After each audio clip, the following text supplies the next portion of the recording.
You know what's fascinating? While everyone's been watching the headlines about gold hitting new records, something far more significant has been happening behind the scenes. And I'm not talking about the price action you see on your screen. I'm talking about a fundamental shift in the global monetary system that's been building for years, and we're now at the inflection point. Let me paint you a picture of what's really going on right now. Central banks around the world just purchased over 220 tons of gold in a single quarter. That's a 28% increase from the previous quarter. But here's what makes this absolutely extraordinary. This isn't some temporary trend. This is the continuation of a buying spree that's been accelerating for years, and the pace is intensifying. Think about what that means for a moment. These are the same institutions that spent decades telling us gold was a barbarous relic. The same central banks that championed fiat currency and dismissed precious metals as outdated. Now they're buying gold at a pace we haven't seen in generations. Why? Because they know something. They see something coming that most people aren't paying attention to. And it's not just the quantity of gold they're buying, it's who's buying and where it's going. The World Gold Council reports that investment demand has climbed to over 1,560 tons through just the first 3 quarters of this year. That's a 33% increase. But here's the kicker. Much of this gold is moving east. It's moving into vaults in countries that are actively working to reduce their dependence on the dollar-dominated financial system. You've probably heard about BRICS: Brazil, Russia, India, China, South Africa. But what you might not realize is that this bloc has been systematically building an alternative to the Western financial system, and gold sits at the heart of that strategy. When Russia got hit with sanctions, what happened? They didn't collapse. They pivoted to gold-backed trade settlements. When China wants to secure energy deals without using dollars, what do they offer? Gold-backed agreements. This isn't theory. This is happening right now, in real time, and the implications are staggering. Let me take you back to a moment in history that rhymes with what we're seeing today. In 1971, President Nixon closed the gold window. He severed the last link between the dollar and gold.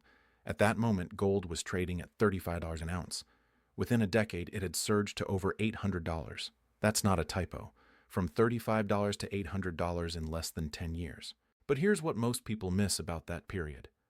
The real gains didn't happen immediately. There was a period where gold drifted, where skeptics said it was over, where people who bought early started to doubt themselves. Then, suddenly, the fundamentals caught up with reality. The inflation that had been building, the currency debasement that had been happening behind the scenes, the loss of confidence in fiat money, it all came to a head, and gold exploded. We're in a similar moment right now. The fundamentals have been building for years. The money printing, the debt accumulation, the geopolitical tensions, the de-dollarization trend. It's all been happening in plain sight. But most people have been distracted by the day-to-day noise. They've been watching the stock market, watching crypto, watching whatever the financial media tells them to watch. Meanwhile, the smart money has been positioning. And I'm not talking about retail investors or even wealthy individuals. I'm talking about sovereign nations. I'm talking about central banks that manage trillions in reserves. They're making a bet, a big bet, and that bet is on gold. Now, let's talk about silver for a moment, because what's happening in the silver market is even more dramatic in some ways. Silver has outpaced gold this year, with growth of about 71% compared to gold's 54%. But the story behind those numbers is what should really get your attention. Silver mine production has been decreasing. We're pulling less silver out of the ground at the exact moment when industrial demand is surging. And I'm not talking about jewelry or investment demand. I'm talking about the kind of demand that doesn't go away when prices rise.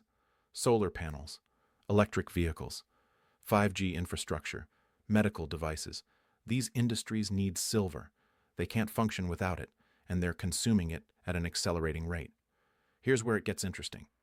Unlike gold, which mostly sits in vaults after it's purchased, silver gets consumed. It gets used up in industrial applications where it's not economically viable to recover it. That means every ounce of silver that goes into a solar panel or an electric vehicle is essentially removed from the available supply forever. Think about the math here.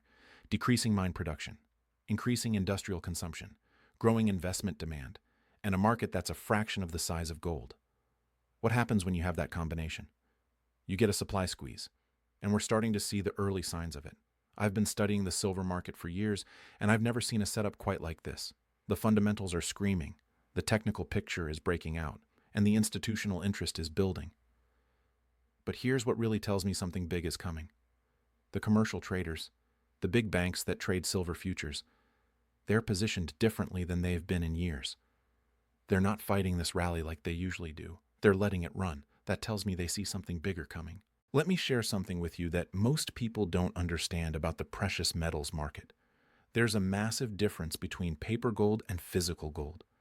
When you see the gold price on your screen, you're looking at the price of paper contracts, futures, ETFs, derivatives. But those paper contracts represent far more gold than actually exists in physical form. The COMEX, the major exchange where gold futures trade, operates on a fractional reserve system. For every ounce of physical gold in their vaults, there are multiple claims on that gold through paper contracts. It's like a bank that loans out the same dollar multiple times. It works fine until everyone wants their gold at the same time. And that's exactly what's starting to happen. More and more investors are taking physical delivery. More central banks are repatriating their gold, bringing it home from storage in London and New York. More countries are demanding physical settlement of trades rather than paper promises. What happens when the paper market can no longer deliver physical metal? That's the question that keeps the big banks up at night. Because if confidence in the paper market breaks, if people start demanding physical delivery en masse, the price discovery mechanism breaks down. The real price of gold, the price of physical metal you can hold in your hand, could separate dramatically from the paper price. We've seen glimpses of this already. During the chaos of recent years, there were moments when you couldn't buy physical gold at anywhere near the spot price. Premiums exploded. Dealers ran out of inventory. The paper price said one thing, but the real-world price of actual metal was something completely different. Now, I want to address something important here, especially if you're someone who's been thinking about your retirement security. If you're sitting on a significant retirement account, and I'm talking about folks with $100,000 or more in IRAs or 401ks, there's something you should understand about gold IRAs. I put together a comprehensive guide on how these work, and it's available in the description below. It covers how you can get physical gold into your retirement account without triggering tax penalties, how the process works, what the rules are, and what you need to know. If that's relevant to your situation, it's worth taking a look at. No pressure, just information that might be useful. All right, back to what's happening in the markets right now, because there's another piece of this puzzle that's absolutely critical to understand. The dollar's role as the world's reserve currency has been the foundation of American economic power for decades. It's allowed the United States to run massive deficits, to print money without immediate consequences, to sanction other countries and cut them off from the global financial system. But that power is eroding. When you see countries settling trade in their own currencies, when you see gold-backed trade agreements, when you see the development of alternative payment systems that bypass SWIFT, you're watching the slow-motion collapse of dollar hegemony. It's not happening overnight. It's not a sudden crash. It's a gradual shift in the tectonic plates of global finance. And here's what makes this moment so critical. We're at the point where the shift is becoming visible to everyone. It's no longer just analysts and economists talking about de-dollarization. It's making headlines. It's affecting policy decisions. It's changing how countries think about their reserves. Think about what happened when the West froze Russia's dollar reserves. That sent a message to every country in the world. Your dollar reserves aren't really yours. They can be taken away if you fall out of favor with Washington. What's the rational response to that realization? Diversify out of dollars. Buy gold. Build alternative systems. China has been doing this methodically for years. They've been accumulating gold while simultaneously reducing their holdings of U.S. Treasury bonds. They've been building the infrastructure for yuan-denominated trade. They've been creating alternatives to Western financial institutions. And they're not alone. Countries across Asia, the Middle East, and Latin America are following similar strategies. This is the context in which gold and silver are moving higher. It's not just about inflation, though that's part of it. It's not just about economic uncertainty, though that's a factor. It's about a fundamental restructuring of the global monetary system. And in that restructuring, gold is reasserting its role as the ultimate form of money. Let me tell you about something that happened in the gold market that most people missed. The London Bullion Market Association, the LBMA, is the center of the global gold trade. It's where the big banks, the central banks, the major dealers all transact. And recently there have been some very unusual movements in the LBMA vaults. Gold has been flowing out of London at an accelerating pace. Where's it going? East. To Switzerland, where it's being refined and shipped to Asia. to the Middle East where sovereign wealth funds are building their reserves. This isn't just a trickle. This is a significant reallocation of physical gold from west to east. Why does this matter? Because it represents a shift in where power and wealth are accumulating. The gold is following the trade flows, the economic growth, the geopolitical influence, and it's moving away from the traditional centers of Western finance. Now, let's talk about what this means for prices going forward. Because understanding the fundamentals is one thing, but you want to know where this is headed, right? JP Morgan's global research team has been putting out some interesting analysis on gold. They're seeing further upside through next year and beyond. But here's what's important. They're not just looking at technical levels or short-term catalysts. They're looking at the structural factors that are driving this market. The combination of central bank buying, investment demand, and the geopolitical backdrop creates a floor under gold prices. Every time there's a dip, buyers step in. Every time there's uncertainty, gold catches a bid.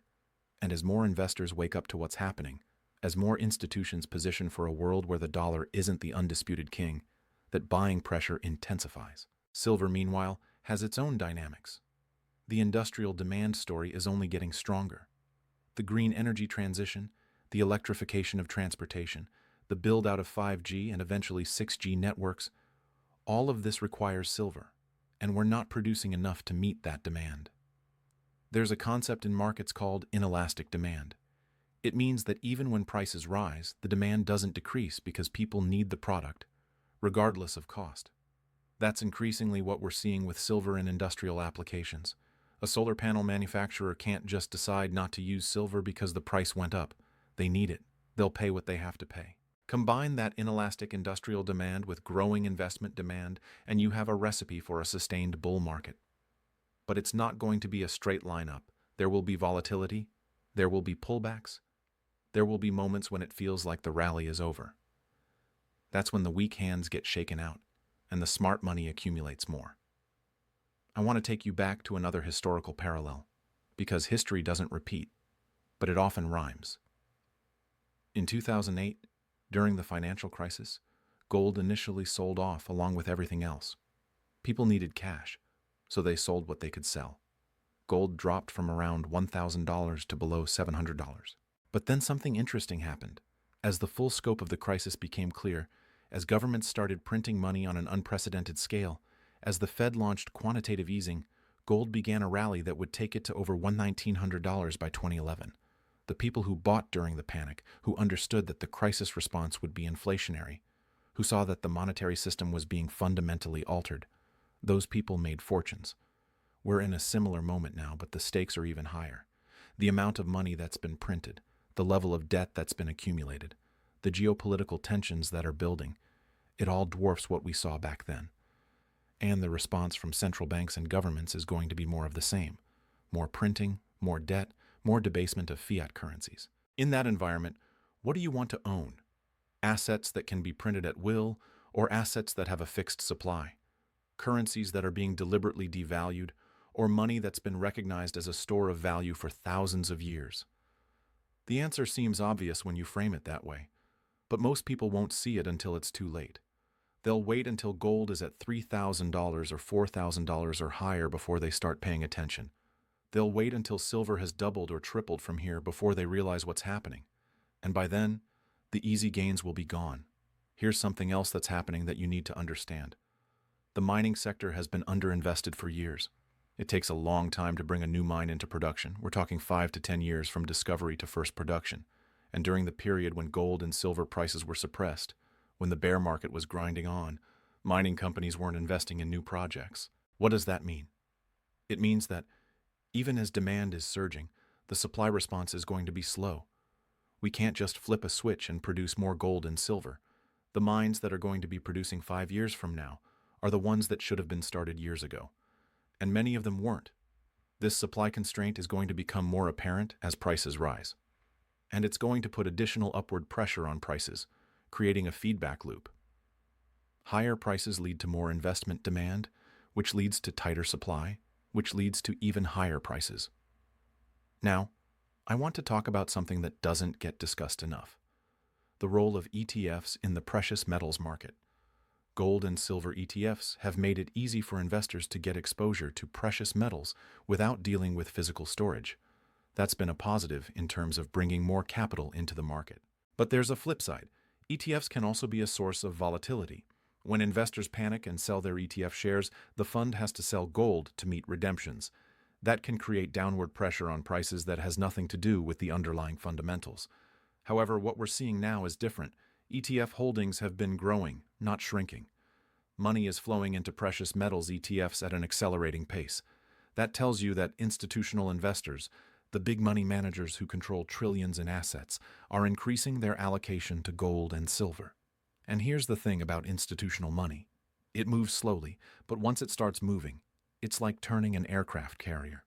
It takes time, but once the turn is underway, it's hard to stop. We're in the early stages of that turn right now. Let me share with you what I'm seeing in the options market, because this is where you can often see what the smart money is really thinking. Call options on gold and silver, the right to buy at a specific price, have been seeing unusual activity. Not just retail speculation, but large institutional trades that suggest big players are positioning for significantly higher prices. The options market is pricing in scenarios that would have seemed crazy just a few years ago. Gold at $3,500, silver at $50 or higher. These aren't fringe predictions anymore. These are scenarios that sophisticated traders are actively hedging for and positioning around. What do they know that the average investor doesn't? They understand the math. They understand that when you have this combination of factors, monetary debasement, geopolitical tension, supply constraints, surging demand, the price has to adjust. It's not a matter of if, it's a matter of when and how much. There's also something happening in the physical market that's worth paying attention to. Premiums on physical coins and bars have been elevated for a while now.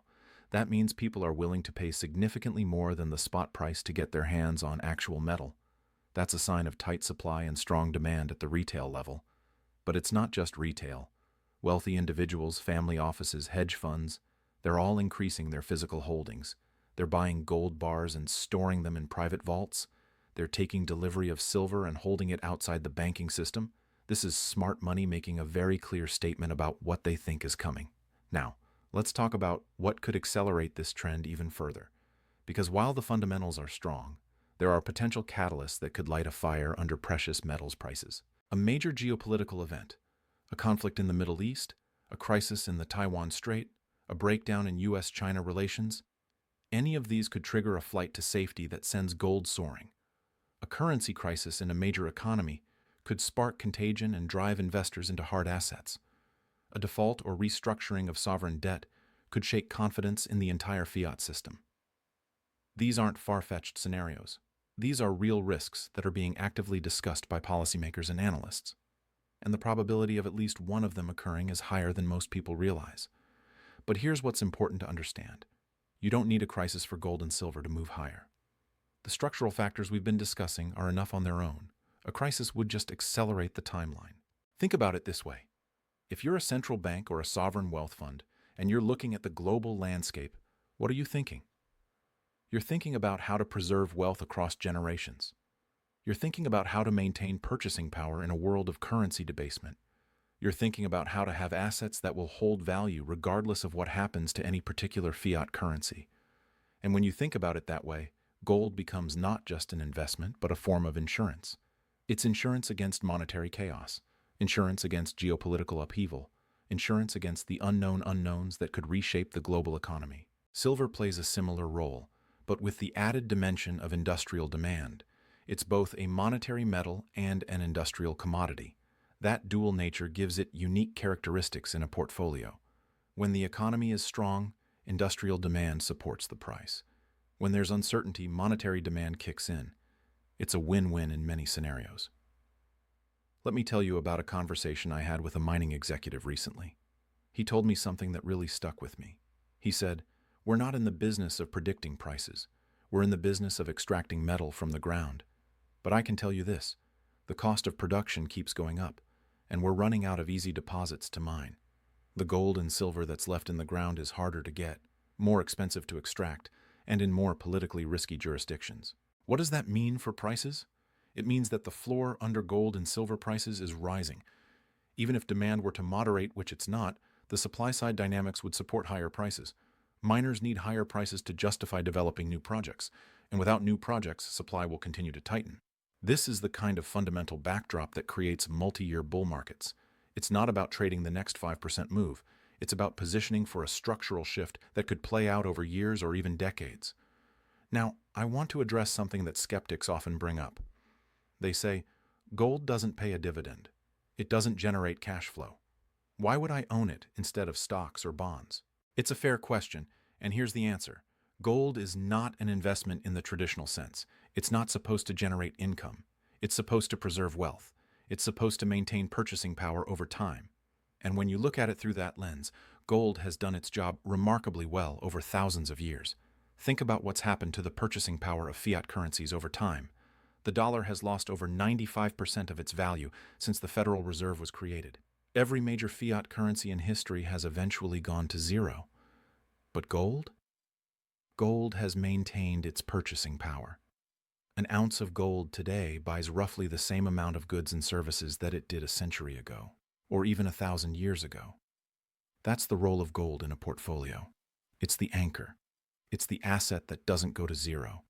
It's the insurance policy that pays off when everything else is falling apart. Silver has similar characteristics, with the added benefit of industrial demand that can drive price appreciation beyond just monetary factors. It's a hybrid asset that combines the wealth preservation qualities of gold with the growth potential of an industrial commodity. As we look ahead, the question isn't whether gold and silver will go higher. The question is how much higher and how fast.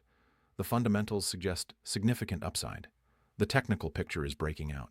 The institutional interest is building, and the geopolitical backdrop is supportive. But timing markets is difficult. Nobody can tell you exactly when the next leg up will begin or how far it will go. What we can say is that the risk-reward is favorable.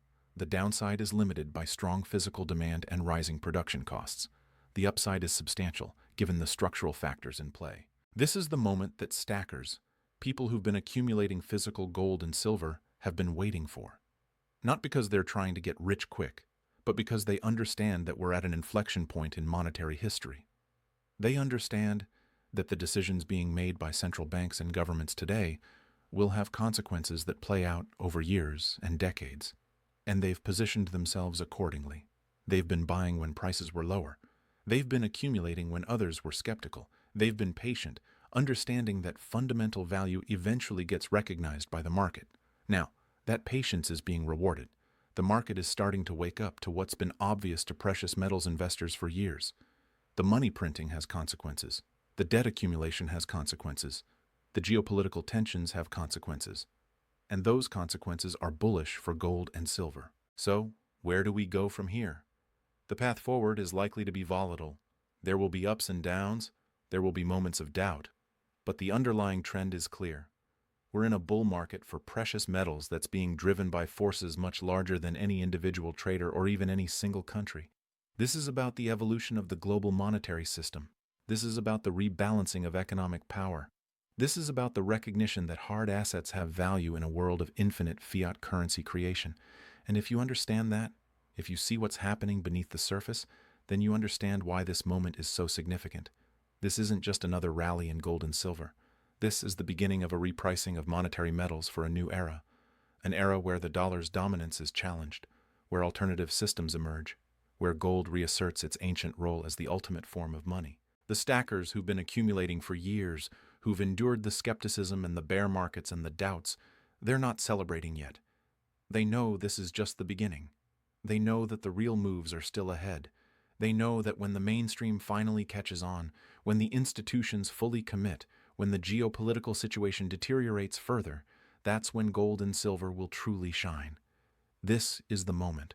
Not because prices have hit some arbitrary level, but because the fundamentals have aligned in a way that creates the potential for a generational opportunity. The question is whether you'll recognize it for what it is, or whether you'll look back years from now and wish you had paid attention when the signs were all there. The choice is yours, but the clock is ticking, and the market is moving. The smart money has already positioned. The question is, will you?